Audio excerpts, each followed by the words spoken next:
Pada yang terhormat Bapak Ibu, terima kasih atas berkenan untuk hadir dari undangan kami guru-guru BK hebat yang rencananya, boleh tepuk tangan, jangan ragu-ragu,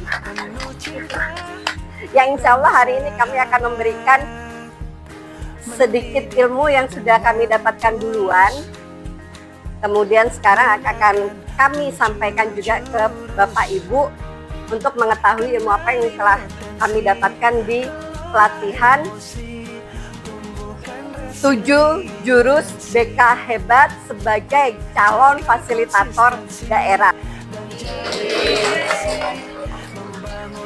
Baik, untuk itu akan saya perkenalkan guru-guru BK yang sudah mengikuti workshop 7 jurus BK hebat yang dilaksanakan di SMK Dian dan difasilitasi oleh BBGTK Jawa Barat. Yang pertama adalah Ibu Sri Anne Yuliana, sarjana psikologi guru. Kemudian Ibu Neneng Amalia, sarjana psikologi guru, dan saya sendiri Melistio Budi Astuti, sarjana pendidikan. Untuk selanjutnya saya akan membacakan susunan acara yang akan kami sampaikan untuk diseminasi hari ini. Yang pertama adalah pembukaan, kemudian kita akan bergerak dulu dari lagu dan gerak 7 jurus BK hebat, kemudian dilanjutkan dengan game Uno. Kami sudah menyiapkan kartu Uno. Kemudian akan melanjutkan dengan materi yang berjudul jurus kolaborasi, yaitu jurus yang kelima. Kemudian terakhir akan ditutup dengan kesimpulan. Baik Bapak Ibu, sebelum kita memulai kegiatan ini, marilah kita sama-sama berdoa sesuai dengan agama dan kepercayaan masing-masing. Berdoa dimulai. Murid mandiri dan kuat, Selesai.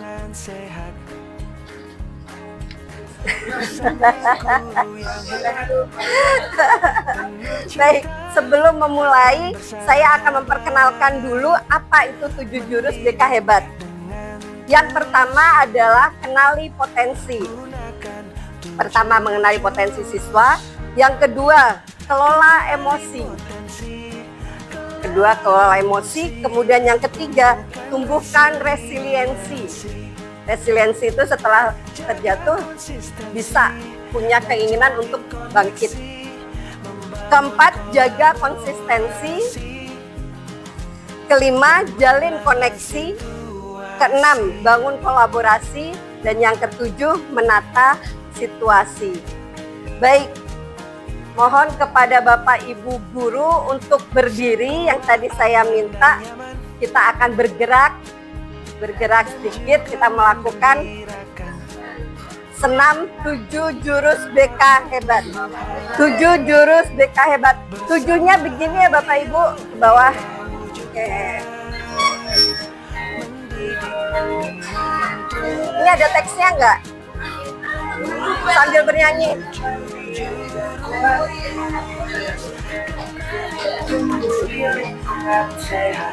Sambil bernyanyi Bapak, Ibu, sama guru yang hebat, yang cinta dan bersahabat, mendidik dengan tulus, gunakan 7 jurus.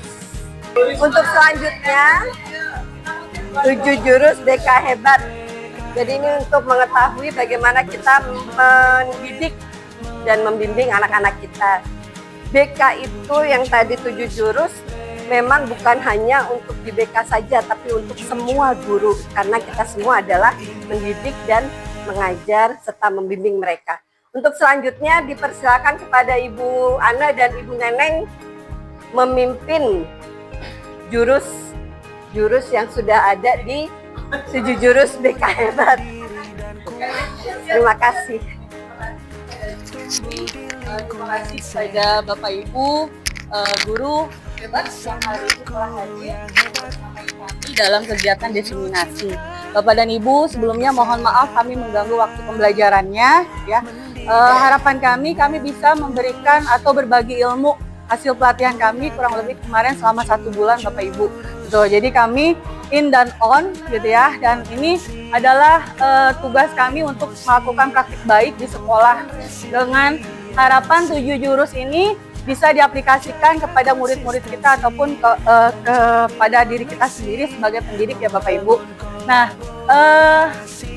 mungkin sebelum saya menjelaskan secara global 7 jurus BK Hebat ini, saya mau mengingatkan ada tata tertib Bapak Ibu ya. Yang pertama mungkin kegiatan ini akan live ya, akan direkam karena kami harus mengirimkan video pembelajaran kita pada hari ini. Kemudian kami harapkan bisa aman, tertib gitu ya. Tadi ada 3 slogan guru BK yang sekarang aman, nyaman, dan menggembirakan Bapak Ibu. Jadi 3 sama kayak 3 di hati gitu ya. Jadi itu slogan guru BK yang sekarang. Yang pertama tadi kami harapkan selama berlangsungnya kegiatan bisa tertib Bapak Ibu. Yang kedua nanti ada games permainan kelompok. Nah untuk itu nanti mungkin di meja Bapak Ibu diharapkan kalau bisa kosong gitu ya. Nanti silahkan konsumsinya ditaruh disampingkan dulu karena nanti ada game per kelompok. Terus kemudian yang ketiga nanti saya harapkan partisipasi aktif dari Bapak dan Ibu agar kegiatan ini bisa berjalan dengan lancar gitu ya Bapak Ibu. Itu aja mungkin tata tertibnya. Baik Bapak Ibu, ada 7 jurus guru BK hebat. Yang pertama yaitu kenali potensi ya. Kenali potensi, saya yakin Bapak dan Ibu pun sudah tahu, sudah paham. Di sini kami hanya sharing ilmu saja, berbagi pengalaman kami ya Bapak Ibu, karena kami pun masih dalam proses pembelajaran gitu. Jadi mohon dimaafkan apabila ada kesalahan ya. Jadi yang pertama ada kenali potensi Bapak Ibu. Ada 3 subtest, ada 3 materi yang harus diketahui oleh guru di materi jurus pertama kenali potensi. Yang pertama adalah gaya belajar. Ya mungkin kenapa kita perlu mengetahui gaya belajar siswa, karena dengan gaya belajar kita bisa menyusun strategi pembelajaran yang baik gitu ya, sehingga prestasi siswa baik, bagus, itu salah satunya dengan mengetahui gaya belajar siswa. Yang kedua, mengenali minat dan bakat. Kita harus tahu anak itu suka apa sih ya, bakatnya di mana, bidang apa yang kira-kira bisa dia tekuni gitu ya, dia suka apa, itu perlu dikembangkan. Jadi di dalam mengenali potensi diri, selain gaya belajar, kita harus tahu minat bakat siswa. Masih semangat pastinya dong Ibu-Ibu. Secara tadi kita habis bergerak 7 jurus BK Hebat. Nah sekarang saya akan membawakan aplikasi yaitu permainan games. Gamesnya, oke kita akan memulai games ya. Kartu tersebut adalah kartu yang akan Bapak Ibu gunakan untuk menyusun menara sampai tinggi.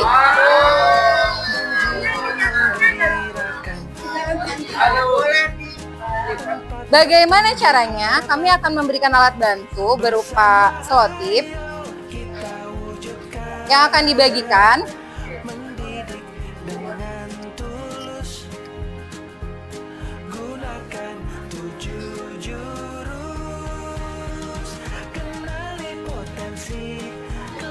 Wah ini khusus bapak-bapak ganteng. Apa tahu tuh? Oke. Gimana prosesnya? Ini lagi dibangun, lagi bikin fondasi ini Bu. Fondasinya. Oke. Awas harus tinggi ya, bukan lebar. Bukan lebar ke samping, harus tinggi. Ingat instruksinya. Iya. Ingat instruksinya, membuat menara tertinggi. Oke, semangat Bapak-bapak. 5, 4, 3, 2, 1. Selesai. Stop. Oke. Sekarang saya akan meminta salah satu perwakilan dari kelompoknya berganti memutar kepada kelompok lain. Mangga silakan ditunjuk perwakilannya siapa. Begini, sekarang anggota yang lainnya silakan duduk manis di kursinya masing-masing, tapi beri jarak dari meja menara tersebut. Yang menjadi perwakilannya silakan berdiri.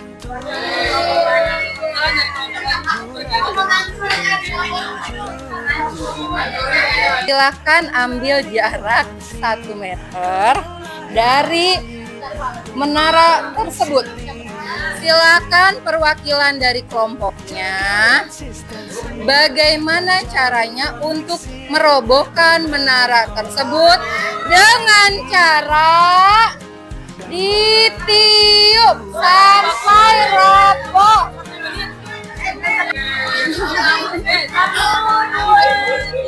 Mulai. Sekolah aman dan nyaman dan juga menggembirakan, tempat bertumbuh harapan. Oke Bapak Ibu, sudah selesai ya. Sekarang kita akan masuk kepada refleksi. Nah, saya akan memilih perwakilan kelompoknya. Yang pertama, saya akan ke kelompok ini dulu.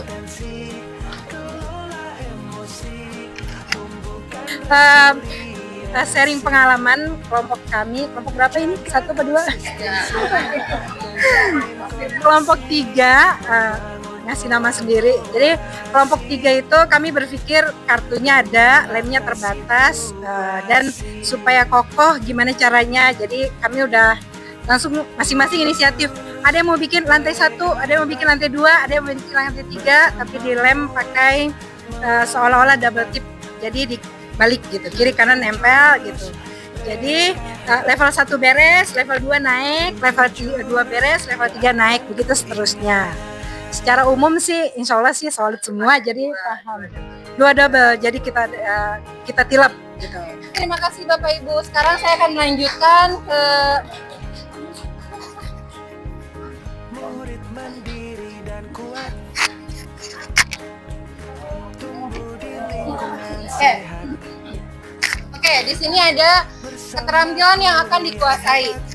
Sebagai guru BK ataupun juga guru kelas, mampu untuk menerapkan kolaborasi dengan keluarga, sekolah, masyarakat, bahkan media.